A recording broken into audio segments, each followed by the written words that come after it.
CHAPTER VII. Of Little Lord Fauntleroy, by Frances Hodgson Burnett. This recording is in the public domain. CHAPTER VII. At Church. On the following Sunday morning Mr. Mordaunt had a large congregation.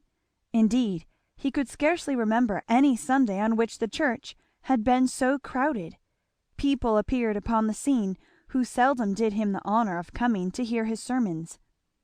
There were even people from Hazelton, which was the next parish. There were hardy, sunburned farmers, stout, comfortable, apple-cheeked wives in their best bonnets and most gorgeous shawls, and half a dozen children or so to each family. The doctor's wife was there, with her 4 daughters. Mrs. Kimsey and Mr. Kimsey, who kept the druggist's shop, and made pills and did up powders for everybody within 10 miles, sat in their pew. Mrs. Dibble in hers. Miss Smith, the village dressmaker, and her friend Miss Perkins the milliner, sat in theirs. The doctor's young man was present, and the druggist's apprentice. In fact, almost every family on the country side was represented, in one way or another. In the course of the preceding week many wonderful stories had been told of little Lord Fauntleroy. Mrs. Dibble had been kept so busy attending to customers who came in to buy a pennyworth of needles or a ha'porth of tape, and to hear what she had to relate, that the little shop bell over the door had nearly tinkled itself to death over the coming and going.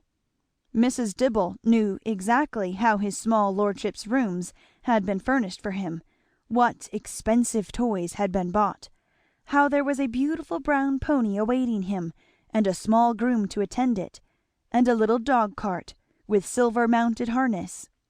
And she could tell too what all the servants had said when they had caught glimpses of the child on the night of his arrival, and how every female below stairs had said it was a shame, so it was, to part the poor pretty dear from his mother, and had all declared their hearts came into their mouths when he went alone into the library to see his grandfather, for there was no knowing how he'd be treated, and his lordship's temper was enough to fluster them with old heads on their shoulders, let alone a child. "But if you'll believe me, Mrs. Jennifer, mum," Mrs. Dibble had said, "fear that child does not know, so Mr. Thomas hisself says, and set and smile he did, and talk to his lordship as if they'd been friends ever since his first hour. And the Earl so took aback, Mr. Thomas says, that he couldn't do nothing but listen and stare from under his eyebrows. And it's Mr. Thomas's opinion, Mrs. Bates, mum, that bad as he is, he was pleased in his secret soul, and proud too, for a handsomer little fellow, or with better manners, though so old-fashioned, Mr. Thomas says he'd never wish to see." And then there had come the story of Higgins. The Reverend Mr. Mordaunt had told it at his own dinner table, and the servants who had heard it had told it in the kitchen, and from there it had spread like wildfire. And on market day, when Higgins had appeared in town, he had been questioned on every side, and Newick had been questioned too, and in response had shown 2 or 3 people the note signed Fauntleroy. And so the farmers' wives had found plenty to talk of over their tea and their shopping, and they had done the subject full justice, and made the most of it. And on Sunday they had either walked to church, or had been driven in their gigs by their husbands, who were perhaps a trifle curious themselves about the new little lord who was to be in time the owner of the soil. It was by no means the Earl's habit to attend church, but he chose to appear on this first Sunday. It was his whim to present himself in the huge family pew, with Fauntleroy at his side. There were many loiterers in the churchyard, and many lingerers in the lane that morning. There were groups at the gates and in the porch, and there had been much discussion as to whether my lord would really appear or not. When this discussion was at its height, one good woman suddenly uttered an exclamation. "Eh!" she said, "that must be the mother, pretty young thing." All who heard turned and looked at the slender figure in black coming up the path. The veil was thrown back from her face, and they could see how fair and sweet it was, and how the bright hair curled as softly as a child's under the little widow's cap. She was not thinking of the people about, she was thinking of Cedric, and of his visits to her, and his joy over his new pony, on which he had actually ridden to her door the day before, sitting very straight and looking very proud and happy. But soon she could not help being attracted by the fact that she was being looked at, and that her arrival had created some sort of sensation. She first noticed it because an old woman in a red cloak made a bobbing curtsy to her, and then another did the same thing and said, God bless you, my lady. and one man after another took off his hat as she passed. For a moment she did not understand, and then she realized that it was because she was little Lord Fauntleroy's mother that they did so, and she flushed rather shyly and smiled and bowed too, and said, Thank you. in a gentle voice to the old woman who had blessed her. To a person who had always lived in a bustling, crowded American city, this simple deference was very novel, and at first just a little embarrassing. But after all, she could not help liking and being touched by the friendly warm-heartedness of which it seemed to speak. She had scarcely passed through the stone porch into the church before the great event of the day happened. The carriage from the castle, with its handsome horses and tall liveried servants, bowled around the corner and down the green lane. Here they come. Here they come. Went from one looker-on to another. And then the carriage drew up, and Thomas stepped down and opened the door, and a little boy, dressed in black velvet, and with a splendid mop of bright waving hair, jumped out. Every man, woman, and child looked curiously upon him. He's the captain over again, said those of the onlookers, who remembered his father. He's the captain himself to the life. He stood there in the sunlight looking up at the Earl, as Thomas helped that nobleman out, with the most affectionate interest that could be imagined. The instant he could help, he put out his hand and offered his shoulder as if he had been 7 feet high. It was plain enough to every one that, however it might be with other people, the Earl of Dorincourt struck no terror into the breast of his grandson. Just lean on me. They heard him say. How glad the people are to see you, and how well they all seem to know you. Take off your cap, Fauntleroy, said the Earl. They are bowing to you. To me? cried Fauntleroy, whipping off his cap in a moment, baring his bright head to the crowd and turning shining, puzzled eyes on them as he tried to bow to every one at once. God bless your lordship, said the curtsying, red-cloaked old woman who had spoken to his mother. Long life to you. Thank you, ma'am, said Fauntleroy. And then they went into the church, and were looked at there on their way up the aisle to the square, red-cushioned and curtained pew. When Fauntleroy was fairly seated, he made 2 discoveries which pleased him. The first, that across the church where he could look at her, his mother sat and smiled at him. The second, that at one end of the pew, against the wall, knelt 2 quaint figures carven in stone, facing each other, as they kneeled on either side of a pillar, supporting 2 stone missals, their pointed hands folded as if in prayer, their dress very antique and strange.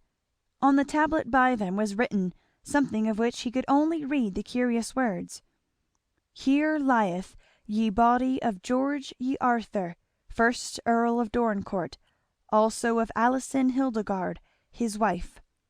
May I whisper? Inquired his lordship, devoured by curiosity. What is it? Said his grandfather.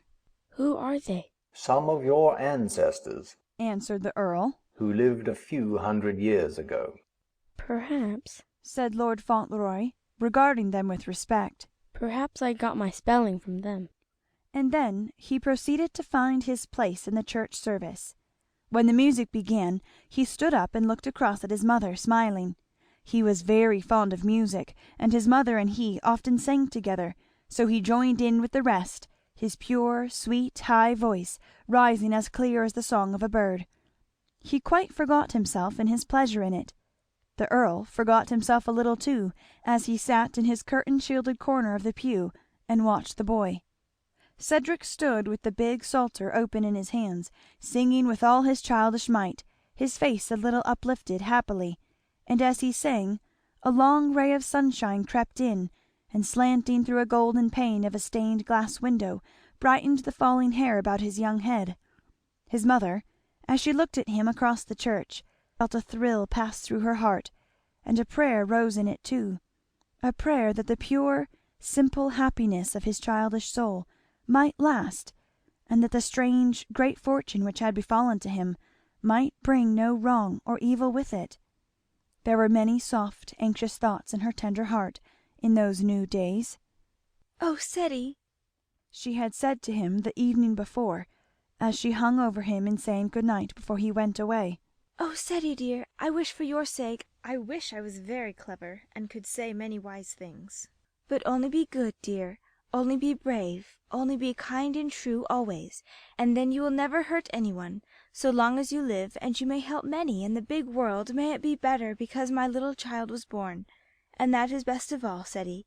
It is better than everything else that the world should be a little better because a man has lived, even ever so little better, dearest."